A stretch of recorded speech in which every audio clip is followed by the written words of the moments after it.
طالب علمی کے زمانے میں بہت تکلیف ہوتی ہے ہر شخص، ظاہر ہے یہ علم اللہ دیتا ہی ہے غریب اور مسکینوں کو۔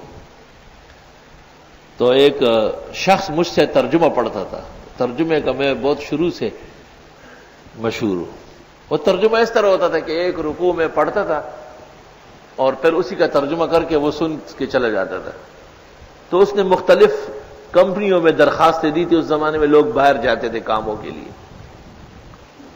اس نے مجھے کہا آپ دعا کر لیں، میں فلاں کمپنی میں جانا چاہتا ہوں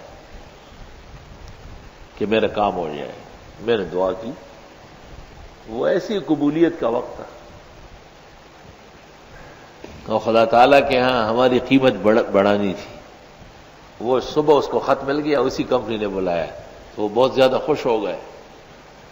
کچھ مدت بعد وہ اچانک آئے اور مجھے کہا کہ انہوں نے مجھے اجازت دی ہے کہ آپ اپنے ایک ساتھی کو بھی ساتھ رکھیں، تو آپ ساتھ چلے، اور بہت بڑی تنخواہ ہوئی ہے وہ۔ تو میں نے اپنے استاد مولانا مفتی احمد الرحمان صاحب رحمۃ اللہ علیہ سے مشورہ کیا، تو حضرت نے کچھ فرمایا نہیں، لیکن رنگ بالکل سرخ ہو گیا غصے سے، اور زور سے پڑھا کہ انا للہ و انا الیہ راجعون، لا حول ولا قوت الا باللہ، بس کچھ بھی نہیں کہا۔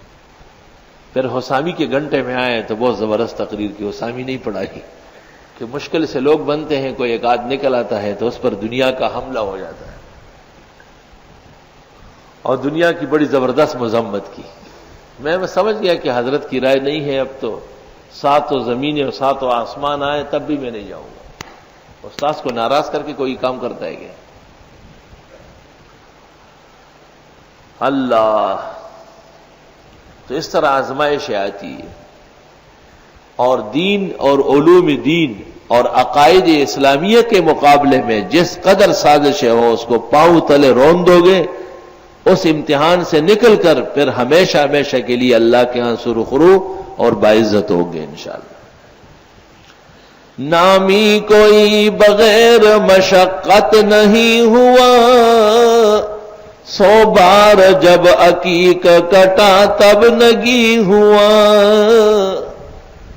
کافی کوٹ کے یہ بہترین عقیق اور ہیرا جو آپ دیکھتے ہیں، یہ ابتدائی شکل میں دیکھتے ہیں بالکل گندا، مٹی لگی ہوئی، پتھر چڑھا ہوا، کئی دفعہ صفائی ستھرائی کٹنگ یہ وہ، ایک وقت آ جاتا ہے کہ وہ کروڑوں کا ہوتا ہے۔